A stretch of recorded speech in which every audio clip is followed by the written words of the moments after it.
Olá, graça e paz, sejam bem-vindos ao podcast do TFC, da Missão Tomando a Forma de Cristo. Eu sou Alex Cordeiro. Se você não me conhece, eu estou me apresentando para você, e você que já me conhece, fique aí e compartilhe com alguém. Bom, toda semana a gente está vindo aqui trazendo um podcast, uma conversa, bate-papo, entrevista sobre o Evangelho e sobre a missão de Deus. E hoje nós vamos falar sobre ministério, traumas e cura. E para conversar sobre esse assunto, porque é uma conversa, não é uma entrevista, está comigo hoje uma pessoa ilustre, né? A melhor pessoa do mundo, né? Michele Cordeiro, minha princesa, minha esposa. Respeitem. Seja bem-vinda, Michele, ao podcast Tomando a Forma de Cristo, né? Deus te abençoe e obrigado por estar aqui comigo. É difícil convencer essa mulher a vir aqui bater um papo comigo.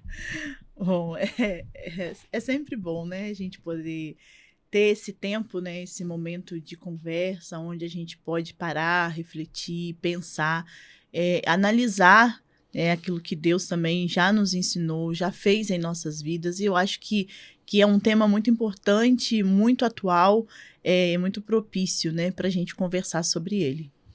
Quando a gente fala sobre ministério, né? Sobre o ministério em si, né, em suas várias divisões de tarefas, né, o que pode ser feito, para você entender, você que está em casa um pouquinho, né, eu tenho 44 anos. Fiz 44 anos ou 43? 44 anos. Michele tem bem menos do que eu, né? Bem menos do que eu. Nem tanto. Mas nós estamos nessa jornada aí já há alguns anos, né? Eu praticamente aí desde os 19 anos de idade, de forma mais integral e intencional, mas juntos, né, como um casal, como família, nós estamos aí há 20 anos, 21 anos, servindo ao Senhor integralmente, intencionalmente e radicalmente, né, profundamente aí envolvido no ministério. E eu acho que a gente tem algumas coisinhas aí para compartilhar, né, nesses anos aí de forma integral, né? Não é batendo papo, mas é se doando, se colocando. Como que tu vê isso, né? O ministério, né? Qual é o teu ministério mesmo? Assim como você, né, falou que você já está integralmente desde os 19 anos de idade, eu já estou também desde os 19 anos de idade, não sou tão mais nova assim, tô com 41, mas desde muito cedo, né, já na igreja local, já desenvolvia, esse acompanhamento, esse olhar, né, mais aguçado para a realidade das pessoas que estavam à minha volta. E depois que nos casamos, né, fomos estudar, nos casamos, nós começamos a lidar diretamente com pastores, esposas de pastores, com filhos de pastores, né, com a igreja do Senhor como um todo, né.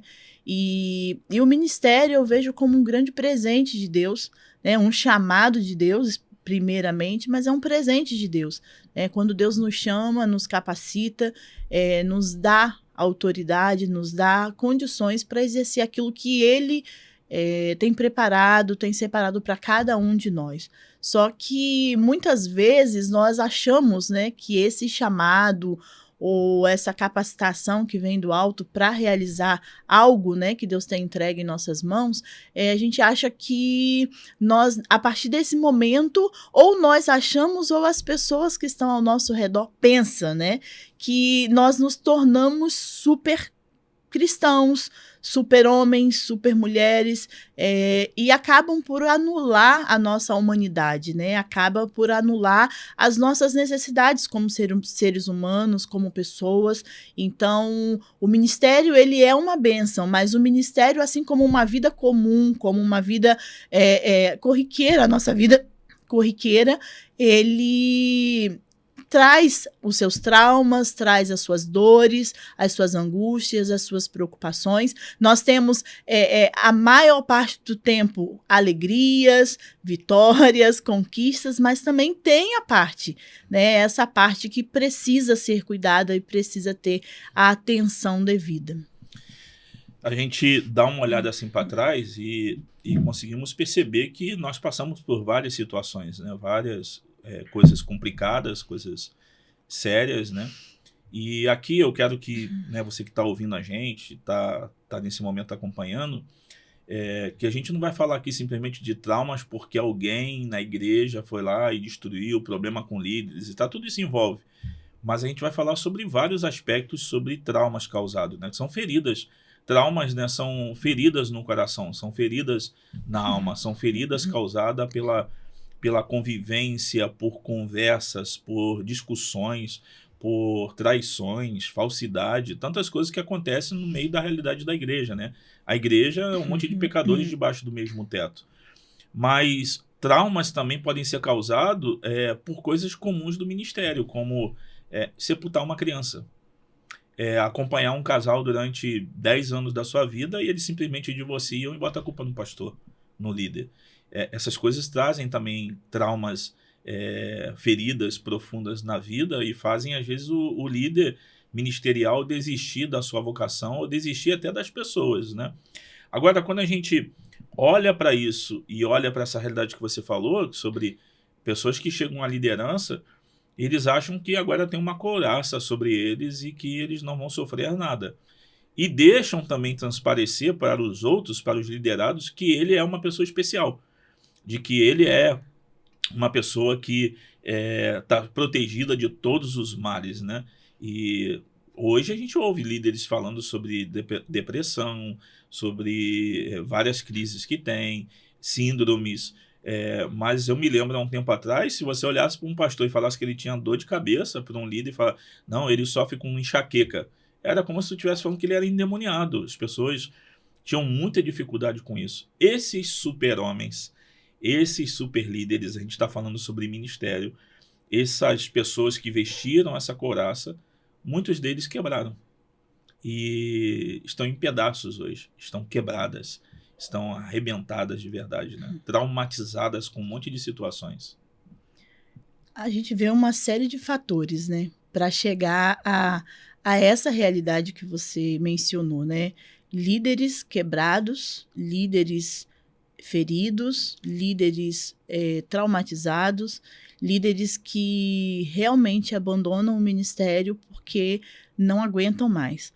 E para chegar até esse ponto, ele percorreu um caminho, e um caminho muito perigoso, né? A gente vê, não tem como analisar todos, né? A gente não está falando de uma pessoa específica, mas eu acho que um grande problema começa quando nós, como liderança, nós assumimos o papel de Jesus.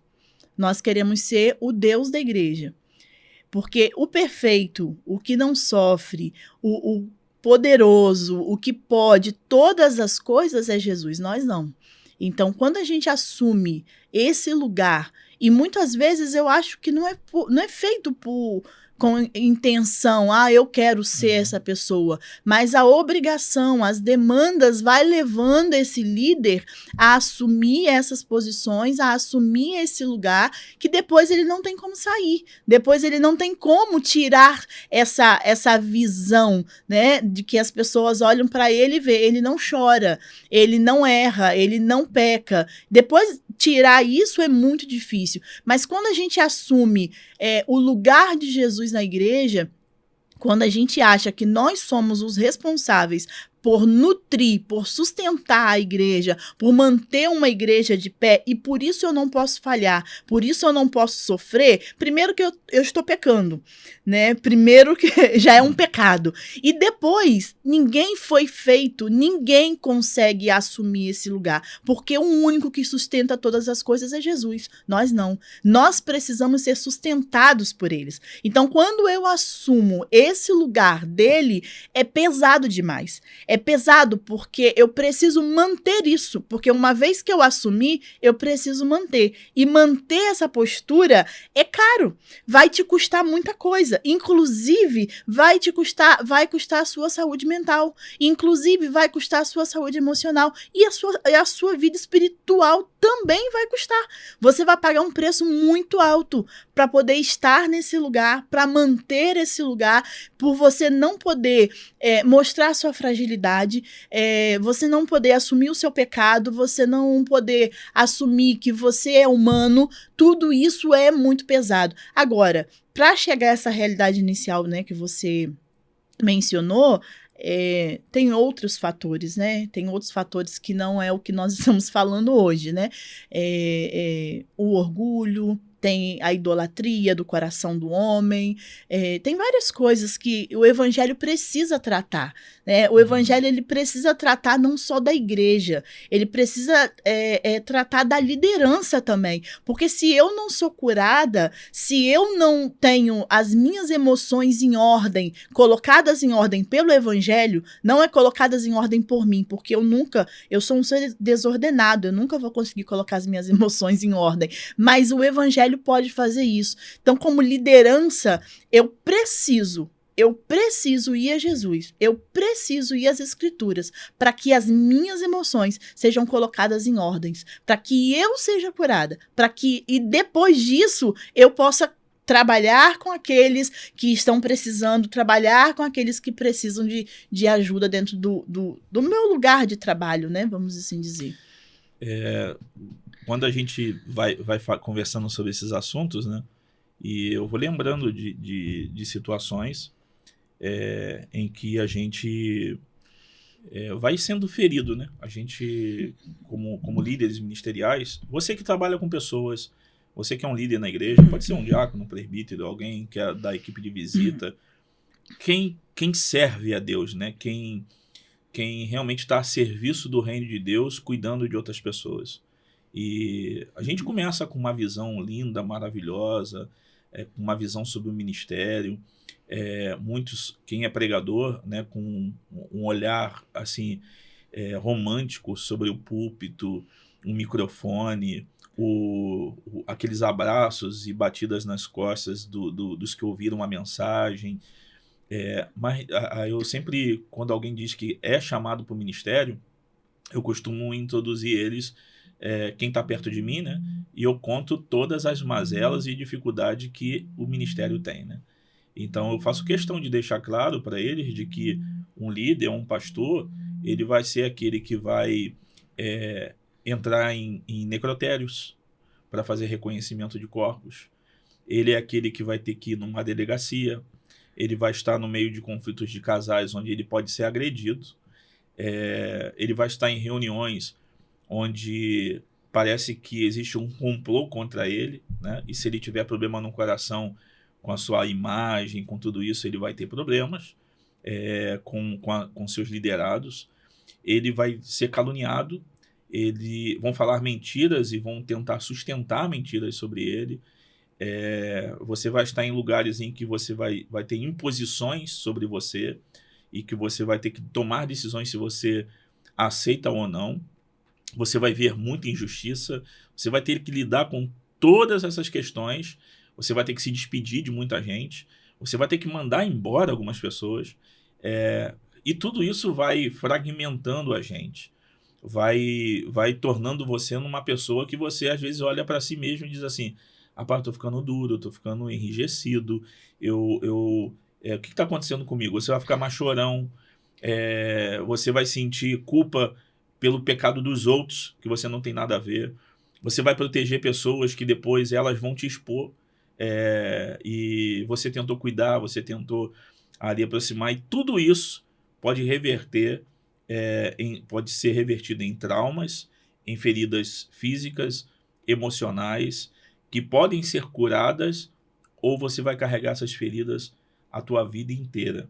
Então, quando a gente olha para trauma, né, é difícil, assim, em relação a um ministério, trazer uma definição psicológica sobre trauma, trazer uma definição somente como feridas no coração, mas são várias coisas que podem... É uma granada, né? Quando você entra no ministério, tem uma granada que, quando ela explode, você pode ficar com vários fragmentos dela em você. E a primeira coisa que a gente precisa olhar e fazer é reconhecer que existem traumas e feridas em nós. Agora, como que um líder faz isso? Isso eu acho que requer muito autoconhecimento e conhecimento do alto. É você se conhecer, é você olhar para você mesmo, mas não através do seu olhar. É você olhar para o seu coração, olhar para a sua vida através das lentes da Escritura.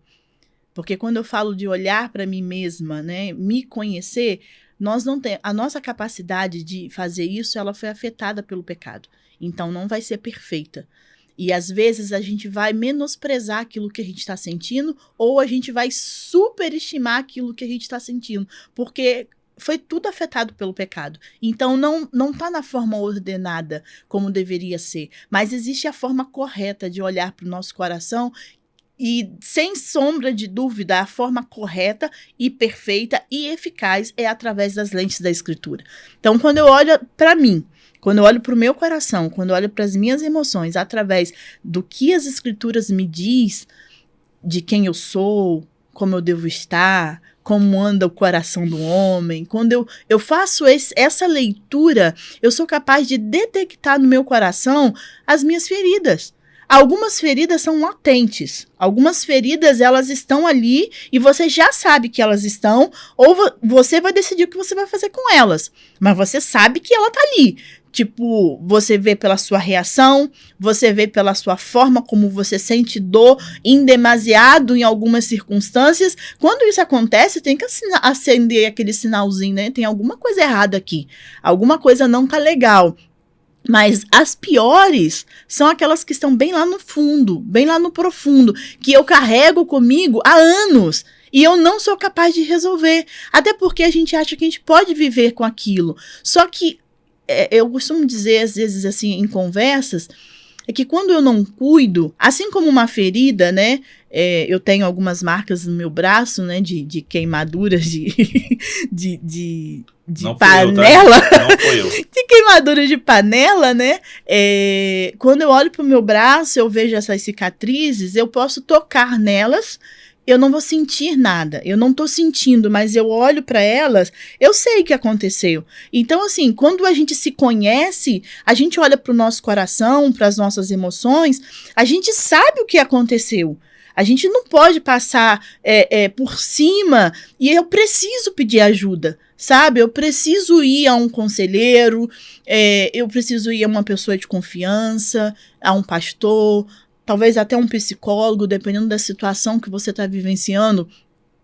Você procurar um profissional especializado, mas a gente precisa olhar para a gente com sinceridade através das lentes das Escrituras. Agora, uma coisa interessante, quando você tem uma ferida que você não cuida dela direito e você vai só colocando o remédio por cima e você não limpa lá dentro, o que vai acontecer com o tempo? Aquela ferida vai aumentando e ela vai infeccionando e ela vai ficando maior. E uma coisa que era local, uma coisa que era pequena, ela se torna grande depois, porque você vai ter que fazer uso de antibiótico, você vai ter que ir ao médico para fazer uma raspagem, porque era uma coisa pequena. Por não cuidar, ela tornou-se grande.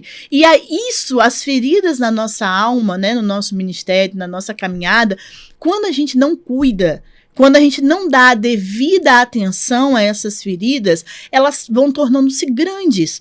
E aí você passa a ver a vida, você passa a ver todas as situações à sua volta a partir daquela ferida, daquela lente, daquele trauma que você não cuidou, você não deu a devida atenção, ele começou a crescer e começa a tomar uma proporção na sua vida que depois você não sabe mais o que fazer. E aí você tem que entrar com um tratamento muito mais severo, muito mais agressivo. E nessa infecção, esse aumentar, inicialmente era uma ferida. Inicialmente foi um problema mal resolvido.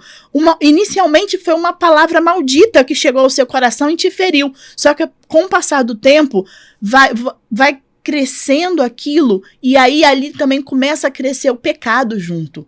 Ali começa a crescer outras coisas juntos. Então, uma coisa que era muito simples de resolver, muito fácil de se resolver, por não dar a devida atenção, quando você vai olhar, você vai ter que lutar com muitas coisas mais para poder conseguir resolver aquilo ali. As feridas, aí você vai começar a ter que lidar com o seu pecado, porque em cima daquilo ali você criou resistências, você criou várias coisas para você conseguir sobreviver, porque a gente precisa sobreviver, não é verdade? A gente precisa continuar caminhando com um sorriso no rosto, a gente precisa continuar cuidando de pessoas, mas aquilo tá ali dentro da gente. E aquilo está apodrecendo a gente por dentro. E aí, se não houver essa leitura pelas lentes do Evangelho, das Escrituras Sagradas, eu não vou conseguir detectar os meus ídolos, os meus pecados, as minhas dores, para que eu possa ser tratada. Então, assim, eu preciso olhar.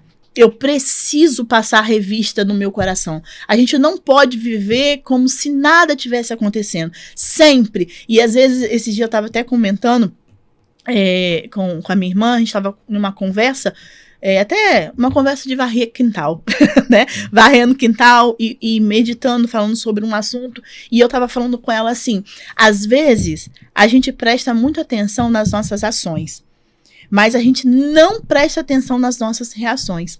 As nossas ações, elas são fáceis de ser mascaradas. Porque, por exemplo, eu tô com um problema com você, você me feriu, você falou alguma coisa que ficou no meu coração, e eu tenho que praticar alguma coisa, eu tenho que fazer alguma coisa pra você. Eu tenho tempo de mascarar a minha ação.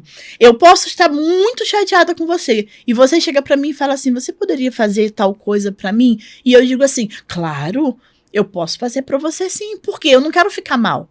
Eu não quero ficar feia na fita, né? Então eu vou fazer. Só que a minha ação foi uma ação boa, mas a motivação do meu coração foi uma motivação ruim. Agora, a minha reação, eu não tenho muito tempo de mascarar. E aí é muito bom a gente pensar nas nossas reações. Será que eu tenho algum problema? Será que eu tenho algum trauma? Será que eu tenho alguma ferida que não foi curada? Preste atenção nas suas reações. Começa a pensar como você reage a determinadas situações, a como você reage a determinadas pessoas. Passa a observar e você vai ver as suas reações vão dizer muito sobre o seu coração. Vão dizer muito sobre o atual estado do seu coração. E depois dessa conversa, né, que a gente ficou pensando sobre isso, eu falei assim, Deus, realmente as minhas reações têm mostrado o meu pecado diariamente. Eu tenho visto como eu tenho pecado, como eu ainda pensei que eu tivesse vencido algumas coisas na minha vida e eu não consegui vencer. Esse pecado tá ali e eu preciso ir aos pés de Jesus para que eu consiga vencer, mas eu só consegui detectar isso olhando as minhas reações. Então a gente precisa se analisar, não só analisar o outro, eu preciso analisar a minha vida e o meu coração. Então, ignorar esses traumas, essas feridas, sempre vai estar saltando gatilhos, né? Quando tiver alguns gatilhos, vai ressaltar sempre essa ferida. Então, toda hora que tiver um gatilho, aquela dor, aquele sentimento. Então, ignorar a dor, a ferida, o trauma, ignorar pessoas não vai mudar nada. Até porque você pode até mudar, de repente, de igreja, mudar de trabalho, mudar de lugar para poder estar longe das pessoas que te causaram dano. Só que é só uma questão de tempo.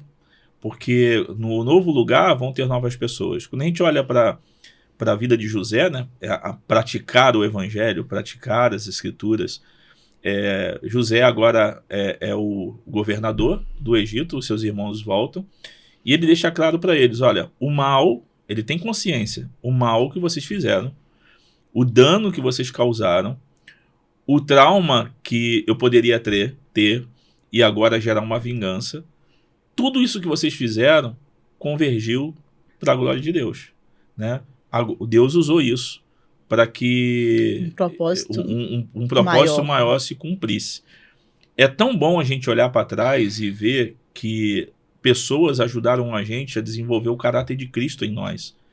É tão bom olhar para trás e ver que situações cooperaram para o meu crescimento emocional, espiritual, para o meu crescimento, para a minha maturidade, né? De lidar com pessoas que podem me causar dano hoje, sei lá, com qualquer coisa, e eu saber que aquilo não me afetará como eu fui afetado da primeira vez. E olhar para essas pessoas e não tratar essas pessoas como o meu coração gostaria de tratar. Com vingança, com a mesma moeda, do mesmo jeito.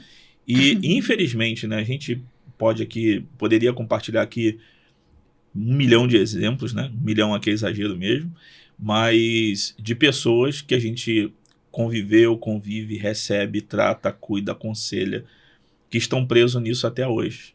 Com o líder, com o seu líder maior, com o irmão da igreja. E a gente está falando aqui de líderes, a gente está falando de pastores, a gente está falando de presbíteros, a gente está falando de pessoas que são líderes. A gente está falando de ser humano. A gente está falando de crente. A gente está falando de ser humano que tem a prerrogativa de ser uma liderança da igreja, alguém que foi escolhido por Deus, mas que são seres humanos, né? Quebram. Que quebram. São canas que se quebram, né? Aí a gente olha para essa realidade, né? Que você se tornar enrijecido na sua postura de que você é perfeito, né? Aquela questão de você tem que ser o exemplo para a igreja. Sim, eu tenho que ser o exemplo, mas não o salvador da igreja. A gente tem que ser o exemplo, a gente tem que ser o modelo, né? Das pessoas olharem, até porque você não poderia ser um líder se não tivesse coisas na sua vida que pudessem ser um exemplo de apontar para Cristo com a sua vida. Mas quando a gente olha para Jesus, a gente está querendo ser inteiros e não chorar quando Cristo chorou. Ele foi ferido pelos nossos pecados. A gente não quer ser ferido por nada. Ele se humilhou. Ele se humilhou. A gente não gosta e detesta a humilhação. Ele não fez nada. Como uma ovelha muda diante da humilhação. Como uma ovelha muda diante dos seus tosqueadores. Ele foi lá. A gente não quer isso. Ele abriu mão da sua glória, da sua honra. A gente luta para ser honrado. A gente não olha para o exemplo de Jesus para poder seguir o nosso ministério no mesmo modelo. E se alguém, né, talvez você que está ouvindo isso e vendo, você está passando por essas situações, siga o exemplo de Jesus. O que Jesus fez quando foi caluniado? Quieto. O que Jesus fez quando tentaram gerar trauma nele, né? E traumas severos, né? Quando ele foi perseguido, ele perseguiu os outros? Quando ele foi injustiçado, o que ele fez? Quando ele foi ferido, o que ele fez? Ele, diante de uma cruz, pendurado numa cruz, ele disse, perdoa-os, perdoa-os. E esse é o exemplo do evangelho para nós. Eu acho que falta em nós o mesmo sentimento que houve em Cristo Jesus. É literalmente isso, né? De buscarmos exatamente isso, que haja em nossos corações os mesmos sentimentos que houve em Cristo Jesus. Quando nós estamos em Cristo, uma das coisas que mais enfrentaremos na vida é o sofrimento. Não adianta, porque existem pessoas que não querem sofrer. E existem pessoas que são muito, como que eu posso dizer a palavra? Tipo, e eu tô falando de liderança, não tô falando de irmãos que estão ali na igreja sendo cuidado por nós. Eu tô falando da liderança, do pessoal que tá ali na frente, que são muito melindrosos, que são muito melindrosos, né? Acho que essa seria a palavra ideal. Você não pode falar uma palavra que ele já se sente ferido. Não, aí você tem que olhar pro seu coração e ver que aí já não é um problema de trauma, é de idolatria. É isso que, quando eu falo da lente, de você olhar para o seu coração com as lentes da escritura, é exatamente isso. É você olhar e falar, poxa, mas então eu sou uma pessoa muito traumatizada, eu tenho muitos traumas, porque pessoas foram grosseiras comigo, pessoas me feriram, pessoas fizeram isso.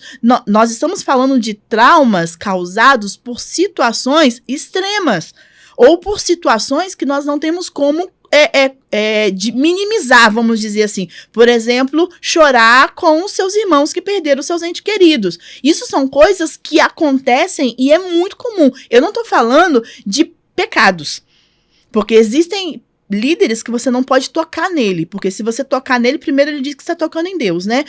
Você não pode. Olha como a visão está totalmente deturpada, né?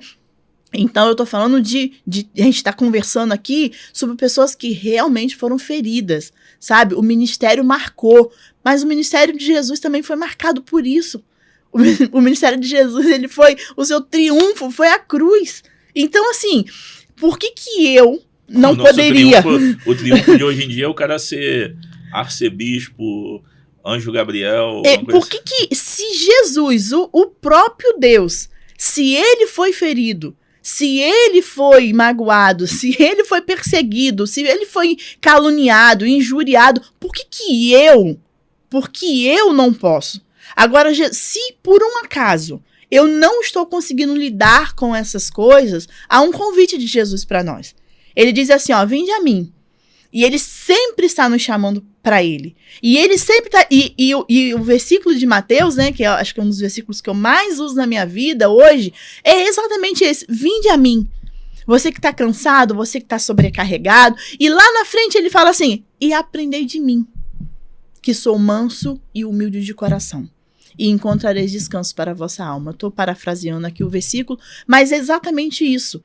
Vinde a mim e aprendei. Então, o convite de Jesus é, venham até mim e aprendam comigo, porque vocês vão encontrar descanso para a alma de vocês, vocês vão encontrar cura para a alma de vocês. Porque às vezes a gente quer ser curado, mas a gente não quer ir a Jesus. Qual é o método de cura que eu quero? Que você que me feriu venha e me peça perdão. Quando, na verdade, Jesus muitas vezes vai dizer pra gente assim, você vai lá e pede perdão.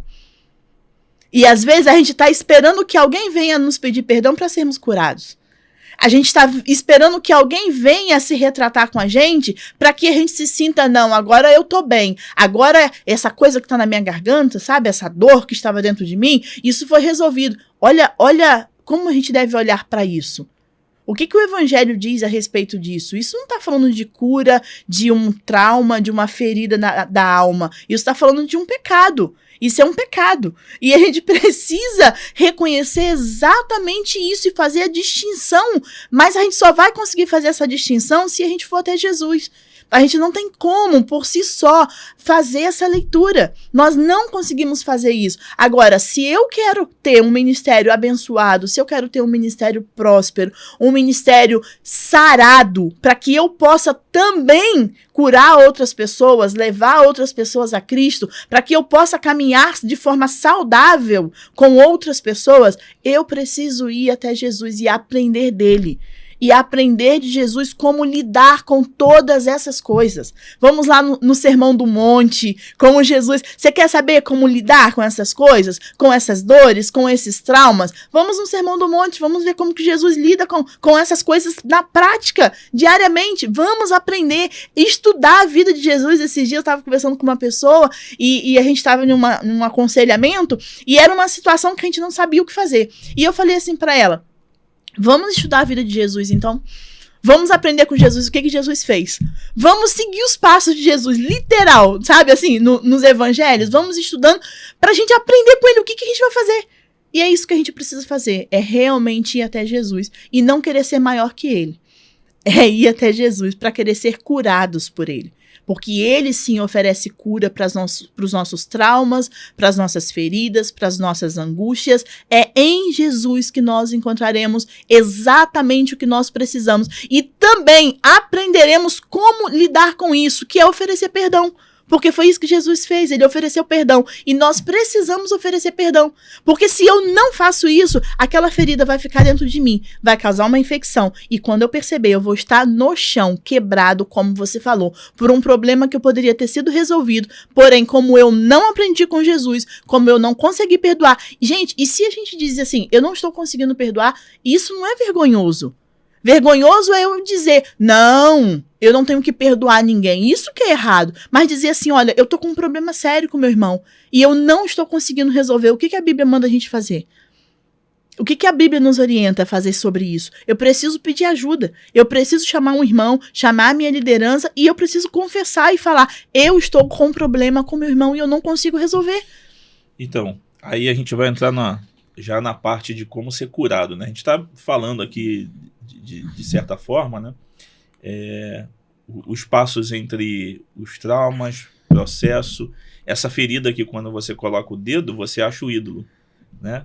Quando você abre e olha lá dentro assim, tu vê que é muito maior.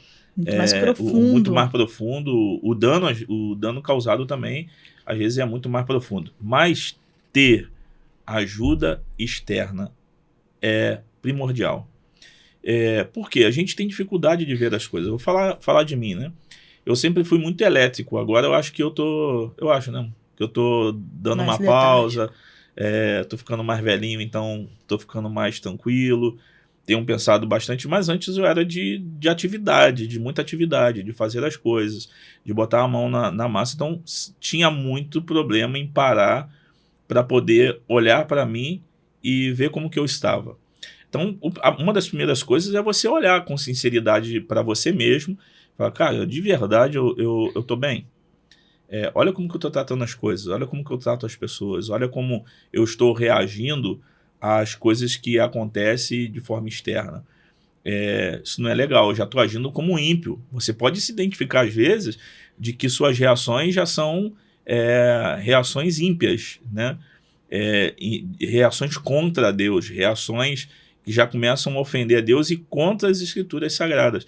Se eu começo a ter reações que é mais pro lado do coração, de vingativo, de responder na cara com a mesma moeda, né? De você dar o troco, isso então já são atitudes de um coração que está indo para longe, já está longe de Deus. Ele já está longe de Deus. E é nesse momento que a gente precisa de ajuda externa, de pessoas que orem para a gente e nos ajude a ver como que nós estamos de forma externa, né? Alguém que escreva, né? Aqui não de forma literal, mas que aponte para a gente, fala, cara, isso, igual um médico faz com a gente depois que esse médico leu os exames, ele olha e vê, ó, é isso, isso daqui, tu vai precisar de um tratamento. Uhum. Quando eu parei para poder fazer e olhar, eu sempre também nunca tive problema com ser aberto, né? De Deus colocar pessoas perto de mim para olhar e ver isso, foi quando eu comecei a encontrar e achar coisas dentro de mim que precisavam de mudanças radicais, de realmente transformação que só o evangelho pode fazer. Mas de forma mais específica, né? A gente, depois da pandemia, ou no meio da pandemia, eu acho que foi, né? Que a gente foi procurar tratamento, né? A gente era diretor, a gente trabalhava numa agência missionária e todos os missionários tinham que passar por psicólogo. E um dia eu resolvi fazer a terapia, né? A gente já fazia normalmente de ter encontros esporádicos com um psicólogo ou outro, porque era uma exigência, né? Da prática da agência missionária. E aí eu resolvi fazer. Quando ele olhou para mim e me deu algumas definições, que foi, cara, burnout e depressão, se você não se ocupar e cuidar disso e fazer mudanças radicais na sua vida, você pode morrer. Olha a primeira coisa que veio na minha cabeça. Eu tinha pessoas que eram escritores de livros que eu amava, que eu admirava, que eu via, que se mataram, cara. Pastores. A gente lidava com líderes ministeriais, né, que vamos colocar assim, que a família, a vida já tinha acabado. Já tinha acabado. E eles prosseguiam.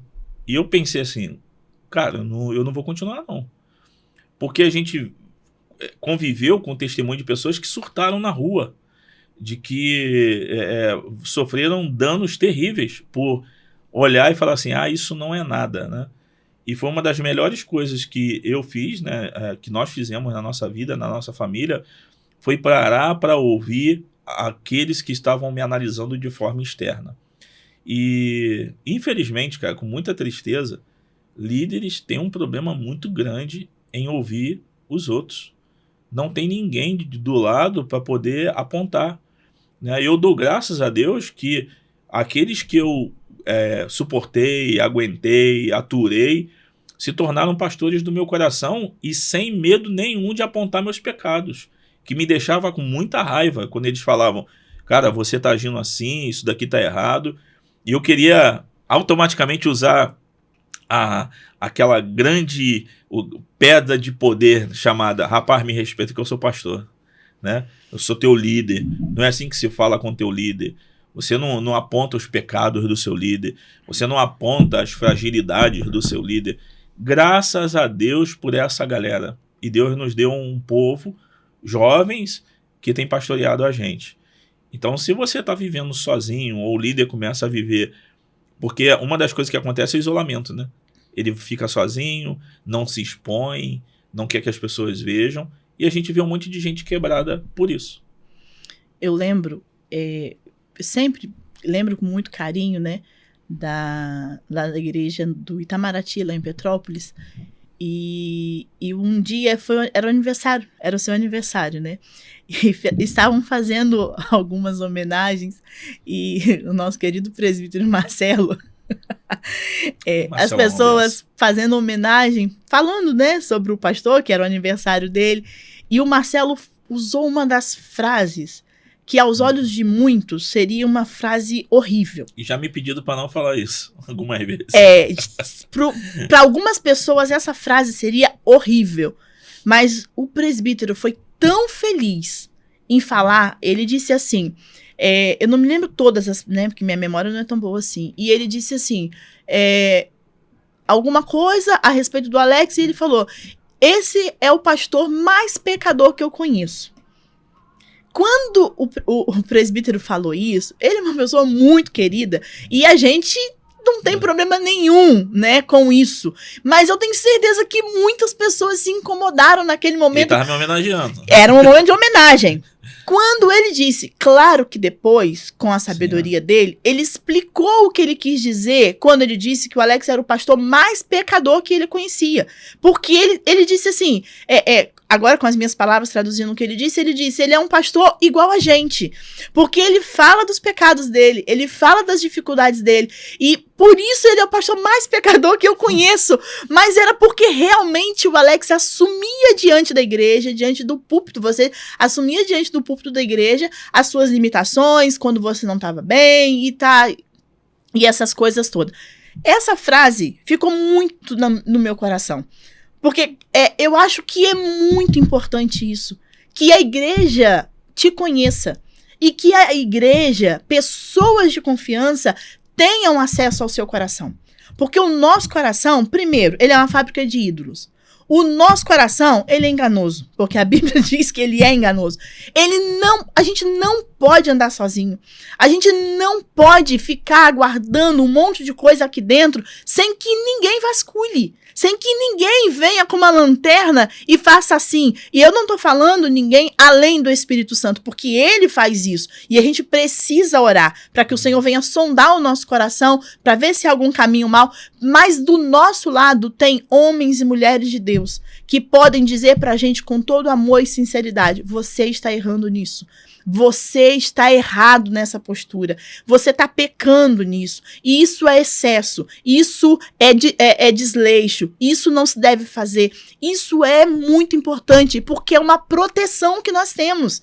É uma proteção. E aí a gente, apesar de não ser tão jovem, né? Mas os nossos, vamos dizer, 20 e poucos anos de ministério, foi marcado exatamente por isso. Por isso que eu achei muito legal a frase do presbítero Marcelo, quando ele disse que é o pastor mais pecador que eu conheço, é porque eu fiquei feliz. Eu fiquei feliz porque eu falei, cara, essa igreja tá olhando pra gente e tá dizendo assim, o meu pastor é como eu.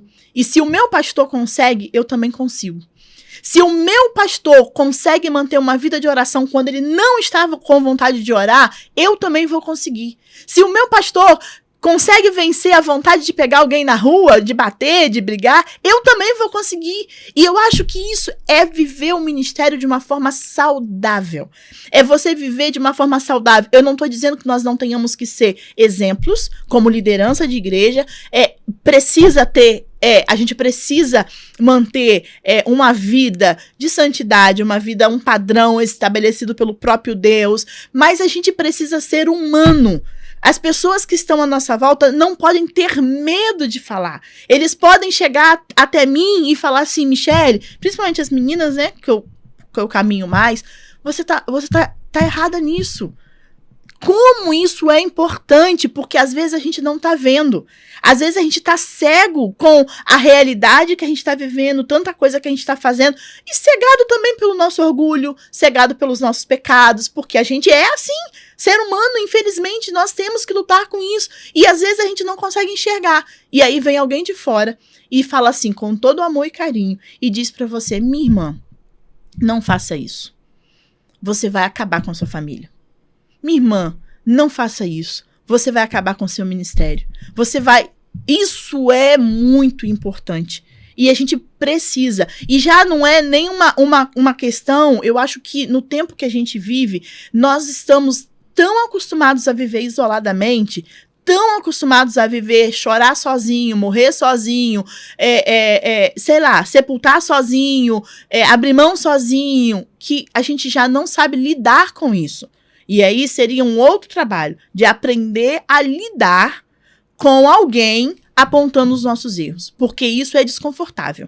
Realmente é desconfortável. Realmente vai tirar a gente da nossa zona de conforto. Não é agradável que alguém esteja dizendo pra mim, que sou uma pessoa responsável, de dizer pra eles que eu tô errada. Mas quando esse alguém faz isso comigo, em amor, em respeito, é claro, né? A gente tá falando aqui, né, para várias pessoas, então você não vai fazer isso com o seu pastor, não vai fazer isso com o seu líder. Ainda mais se ele não der liberdade se ele não te dá liberdade para isso, não faça. Não faça mesmo. E se você tiver que fazer, faça com respeito, entendendo que ele é o seu líder, e entendendo que ele é o seu irmão em Cristo, e você precisa não atacar ele, você só está querendo pontuar uma coisa que tá errada. Mas com todo respeito você pode fazer isso. Então, é bom a gente, né, fazer essa... Sim. Mas isso, quando alguém faz isso por nós, está nos protegendo. Quando alguém faz isso pela liderança, está cuidando da liderança. Mas a gente vai ter que aprender a lidar com isso, então a gente precisa dar tempo. Então, se você chegar num líder e falar com ele, e se você viu que ele não gostou muito, dá espaço para ele. Ele não sabe lidar com isso. Não sabe lidar. Ele não sabe o quanto isso é benéfico para a vida dele. E é claro que às vezes o pastor não vai abrir o coração com a igreja, não vai abrir o coração com as pessoas que estão ali, mas procure um pastor. Procure um conselheiro dentro da igreja mesmo. Ou se você não consegue, vai alguém fora, mas não caminhe sozinho, não ande sozinho, porque uma hora você vai sucumbir, isso vai te sufocar, o seu pecado vai te sufocar, a sua ferida, os seus traumas, as suas mágoas, as suas dificuldades vão te sufocar e você não vai mais conseguir se libertar disso. E aí, infelizmente, o resultado é esse que nós vemos mesmo. Pastores abandonando família, abandonando igreja, tirando suas próprias vidas, pastores frustrados, desanimados, que perdeu o brilho nos olhos.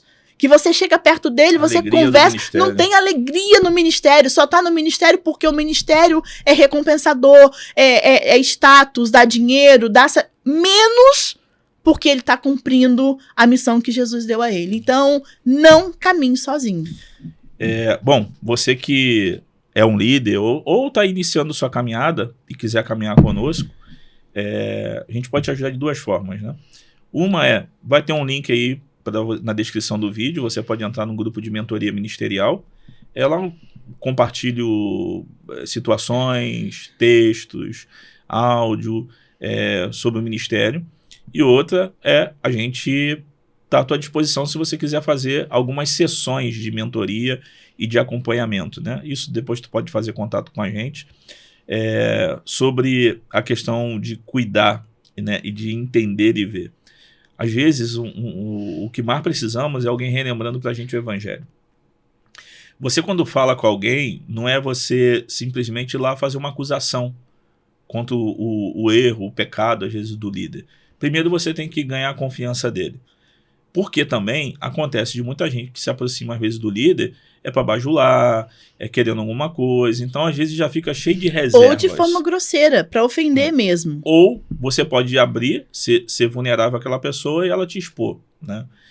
Não é fácil você achar pessoas também que ajuda de verdade, né? Que ajuda. Mas a gente pode orar e pedir a Deus para o Senhor nos dar pastores para o nosso coração, para nossas vidas. Mas quando eu olho isso e vejo, uma das coisas que eu preciso lembrar, das duas formas. Quando eu estou aconselhando, quando eu estou praticando os uns aos outros da Bíblia, né? Suportar, levar as cargas, ajudar, eu preciso entender que eu preciso relembrar o Evangelho. Paulo, quando está escrevendo aos irmãos de Corinto, ele está escrevendo para os crentes e relembrando o Evangelho. Que Cristo foi morto, que Cristo foi sepultado, que Cristo ressuscitou dos mortos. Relembrar que Cristo pode curar, que Cristo pode ajudar, trazer alívio, suportar, levar carga. Relembrar o Evangelho. Então, quando eu vou até alguém, eu faço essa pessoa relembrar que Cristo é com ele. Por quê? Muitos líderes sabem que Deus pode curar os outros, mas quando é ele, aí tem um problemão. Então, eu preciso crer, eu preciso entender e acreditar que Deus fará por mim o que ele faz pelos outros também. Uma questão de fé, né? É uma questão de fé, porque o líder também lida com incredulidade, cara. Ele sabe fazer o trabalho, o desempenho dele é muito bom, mas líderes lidam com incredulidade. Ele acredita, às vezes, que Deus pode até fazer pelos outros, mas por ele não. Então, quando a gente esquece o evangelho, quando a gente esquece o que Cristo fez, e quando a gente não acredita mais que Deus pode fazer alguma coisa em nossas vidas, recuperar, transformar, ressuscitar, né, coisas mortas, é difícil caminhar. É difícil caminhar. E, nesse momento, tem muita gente dentro de casa ou sentado com o seu copinho de café em algum lugar e pensando, o que eu vou fazer da minha vida? Né? Como que eu vou fazer? A gente está falando de pastores aqui, mas incluindo a família dele também. A mulher do pastor, a mulher do líder, do presbítero, do que for, ela sofre tanto quanto o líder que está nessa situação. Sofre ou não? Eu lembro que quando o Alex foi buscar essa ajuda, né, no psicólogo, eu também tive que passar, né? Quando você foi, eu também tive que passar pelo psicólogo, porque eu não estava bem. E eu estava já à beira de uma exaustão e depressão já de nível moderado para cima, né? Então, e eu achava que eu estava bem. Pior, né? Eu achava que eu só estava cansada, mas eu não estava bem. Só que a vida, né, as demandas da vida faz com que a gente entre no automático. A gente precisa fazer, então a gente vai fazer. Existem personalidades diferentes que vai fazer com que um pare, talvez, o outro seja mais enérgico, mas a gente vai ter que fazer, não tem jeito. E nesse momento, quando eu comecei as sessões com esse psicólogo lá do Oasis, né, eles trabalham especificamente com missionários, ele foi muito feliz, né, o Valdemar, e ele começou a conversar comigo e ele falou assim, Michele, você sai para tomar café com amigas? Aí eu falei, não, poxa, eu tô na base, a gente senta todo dia para tomar café com um monte de gente e tal. Não tô falando disso. E ele começou a sondar o meu coração, olha, uma pessoa de fora. Ele começou a sondar o meu coração e pra encurtar a história, eu cheguei no final, ele disse assim, Michele, você é uma pessoa sem amigas. Você não tem amigas. Eu fiquei assustada. Quem me conhece sabe que eu sou uma pessoa... rodeada de pessoas. Rodeada de pessoas. Eu tenho muita gente ao meu redor. Isso foi há uns 5 anos atrás, se não me engano. E ele falou assim, você não tem amigas.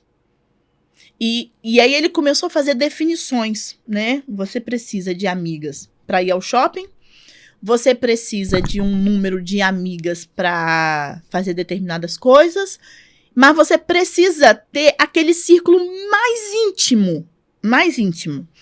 E quando ele chegou no meu círculo mais íntimo, estava vazio.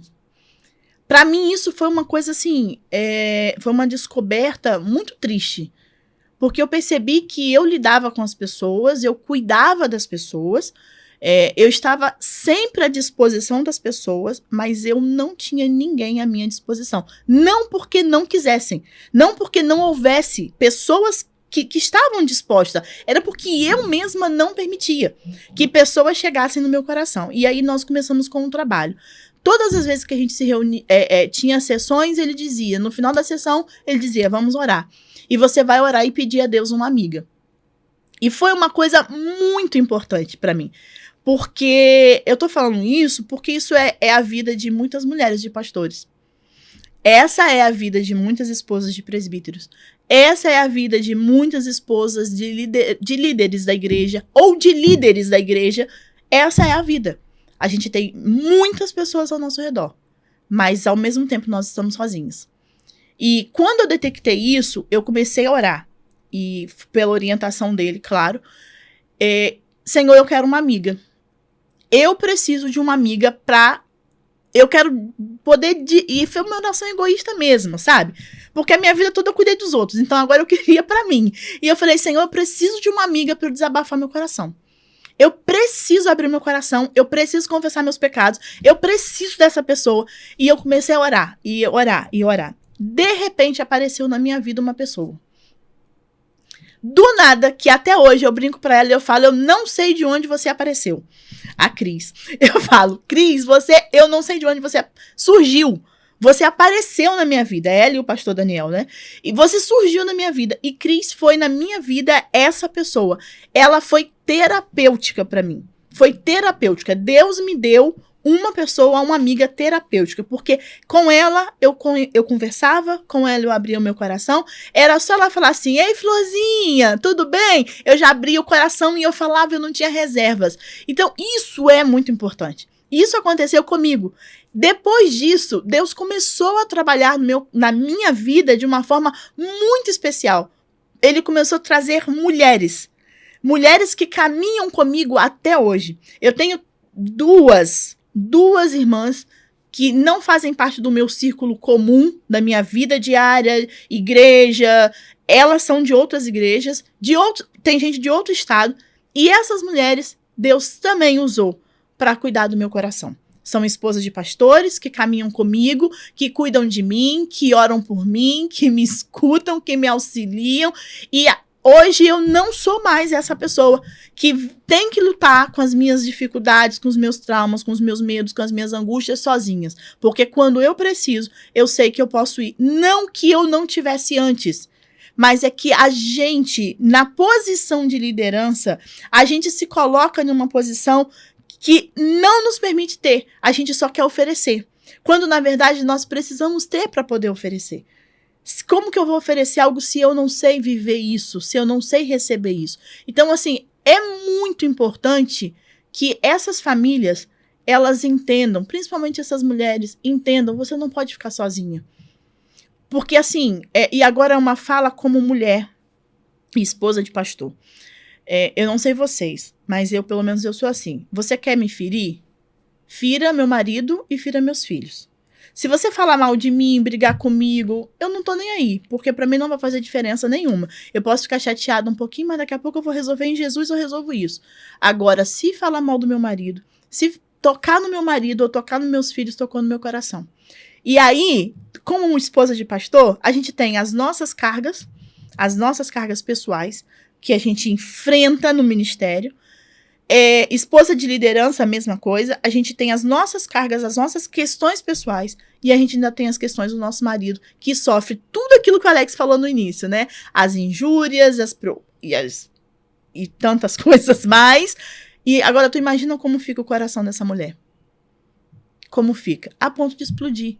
Você já não tem prazer no ministério. Você faz por fazer. Você está por estar. E umas que nem querem estar e nem vão junto com seus maridos. Então, a gente precisa olhar de uma forma muito cuidadosa. Existe no Brasil hoje redes de mulheres que cuidam de mulheres. Procure essas. Existem algumas muito saudáveis, que eu não conheço todas, mas existem as que eu conheço, eu posso certificar, eu posso dizer. Se você é esposa de pastor, esposa de plantador de igreja, pelo amor de Deus, não fique sozinha. Existem um grupo de mulheres, eu trabalho com essas mulheres, a gente trabalha para que as esposas de pastores e plantadores possam ter alguém para caminhar ao seu lado. Para que você não caminhe sozinha, para que você não sofra sozinha. E sabe o que a gente vai fazer? Praticamente nada. A gente só vai pregar o evangelho para você. A gente só vai lembrar você as verdades do evangelho. A gente vai abraçar você e a gente vai falar assim, vamos para ali, para a cruz de Cristo, porque é lá que a gente resolve todos os nossos problemas. Ir sozinha é muito difícil, mas alguém estando ao nosso lado, nos levando até lá, é muito mais fácil. Porque às vezes a gente não tem nem força de ir. Porque a situação é tão tensa, é tão pesada, que a gente não tem força de ir. Mas se você tem alguém do seu lado que fala assim, vem cá, vamos caminhar comigo. Você não vai caminhar sozinha. E todos os dias, trazer à memória aquilo que te dá esperança é o evangelho. Isso vai fazer uma diferença enorme na sua vida, no seu ministério, na sua família. Então, não fique sozinha, procure ajuda, peça ajuda. A gente está aqui se colocando à disposição. De alguma forma a gente vai tentar te ajudar. De alguma forma a gente vai tentar caminhar com você, porque a nossa, eu só tenho duas mãos. Aqui é quando o cara oferece ajuda sem pensar muito. Mas... Aqui eu só tenho duas mãos, mas se você segurar no meu cotovelo, segurar no meu braço, eu não sei, mas vamos caminhar. O importante é não fique sozinho, não fique sozinho, porque Jesus não nos chamou para viver assim. A gente tem um Deus, a gente tem um Senhor sobre a nossa vida, que Ele quer governar as nossas emoções, Ele quer colocar em ordem o nosso coração, Ele quer sarar as nossas feridas, a gente só precisa ir até Ele. Bom, deixar aqui a gente vai o dia inteiro conversando, né? Mas o tempo é curto, né? Uma das coisas que eu acho que é importante ressaltar é que o líder, né, aqui no caso do homem, ele precisa saber proteger a sua casa, proteger a sua esposa, seus filhos, de questões que do coração e da vida dele. Eu me lembro de várias vezes, até hoje, né? Eu digo que se alguém quiser mandar recado para você, vai ter que falar diretamente. Eu não lembro, eu não levo reuniões, assuntos. Michele sabia que eu não estava bem, mas eu não colocava as raivas do meu coração para não destruir a imagem de outras pessoas no coração dela. Porque assim, ela não estava na reunião, ela não conhece todo o contexto. Eu poderia muito bem falar, pô, fulano de tal foi contra a minha proposta, tá? Mas tem todo um caminho e eu podia estar errado, né? Meus filhos de mesa, de conversar sobre mazelas, para eles terem raiva da comunidade, raiva de outras pessoas. A gente sempre teve esse cuidado de proteger e cuidar, e que eles vão ver de forma natural que na igreja tem um bando de pecadores. E eles vão ter que lidar, e inclusive eles são esses também que vão estar ali e vão criar problemas também para as pessoas. Mas tá tudo bem, ainda não somos perfeitos. Cristo está trabalhando na gente, estamos tomando a forma de Cristo. Um dia seremos como Ele é, um dia experimentaremos de verdade uma vida completa, satisfeita, curada, sarada e perfeita diante dele. Mas ainda não. Então é importante a gente proteger e a gente cuidar. A gente está caminhando aqui para o final e eu acho que foi bacana. A gente vai ter outros assuntos para falar sobre essas paradas aí do ministério, da vocação, do coração do líder, do coração da família. Então a gente vai ter outras oportunidades. Coloca aí no comentário talvez um assunto que você gostaria que fosse falado, né? De forma específica aqui para mim, para Michele. Uma vez no mês a gente vai estar aqui conversando, e que tem a ver com o ministério, com a vocação, talvez sobre o casamento, que tem a ver com o ministério, e a gente vai estar compartilhando e falando aqui com vocês. Meu amor, obrigado por ter vindo ao Tomando a Forma de Cristo, né? Michele é minha companheira, né? Tudo que vocês verem aí que eu já arrumei de treta na vida, de bagunça, de doideira, Michele, mesmo não concordando e entendendo tudo, sempre esteve comigo. E o Tomando a Forma de Cristo é nosso, acho que, lema da vida, né? A gente está em processo, Deus está trabalhando em nós. E na próxima a gente vai bater outras conversas. Dá aí tuas considerações finais ou um conselho para quem está ouvindo. O que ele deve fazer de forma urgente para poder ter um ministério mais saudável, né? Talvez uma pausa. Se for necessário, faça. Se for necessário, sim. A gente precisa fazer tudo que está ao nosso alcance, né? Para ter uma vida saudável, uma família saudável.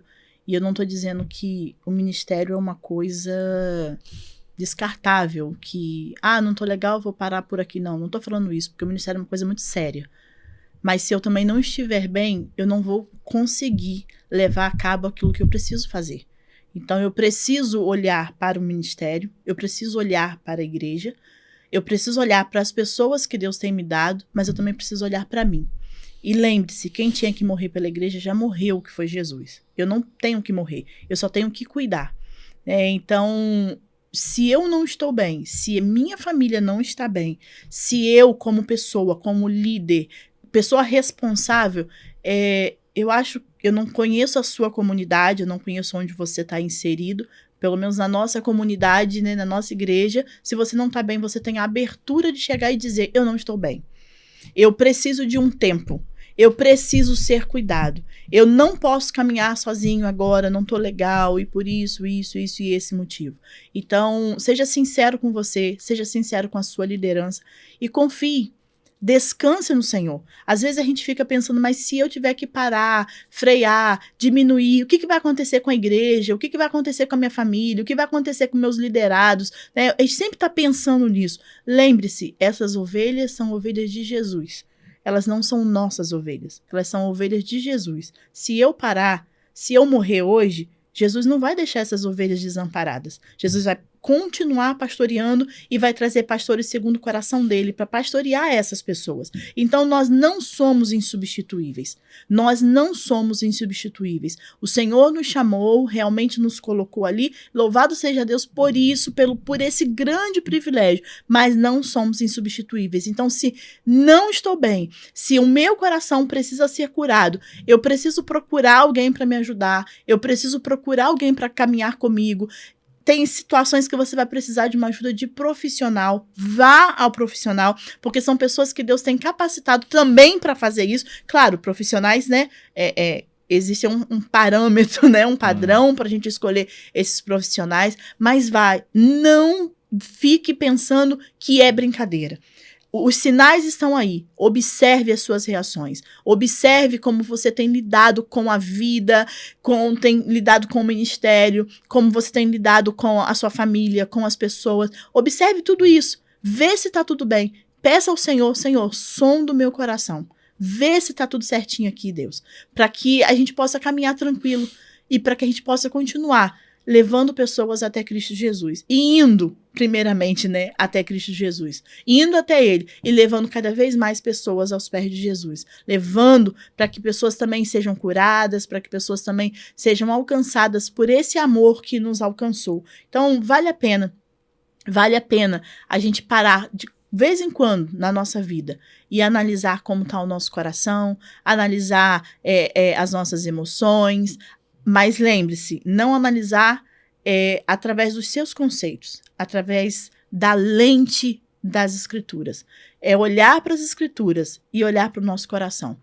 Senhor, como que estão as coisas? Isso é muito importante, né? Eu acho que isso é o processo de redenção, né, na nossa vida. É quando a gente se debruça diante da palavra, quando a gente se debruça diante do evangelho e a gente começa a buscar socorro em ocasião oportuna para a nossa vida. Amém. Então, procure ajuda, caminhe com o Senhor e esperamos de verdade que esse episódio tenha sido de bênção, tenha te ajudado. Compartilhe com outras pessoas, se inscreva aí no nosso canal, compartilhe em todos os grupos, manda aí para o seu líder, né? Uma forma boa de você, escuta isso daqui. Manda aí para o seu líder, manda para os líderes, manda para os seus grupos da igreja. Esse assunto é legal, né, para poder conversar, ser debatido. Que Deus abençoe vocês e obrigado por ter estado com a gente até aqui. Michele, muito obrigado, tá? Foi um prazer. Deus abençoe. Até a próxima, pessoal. Paz.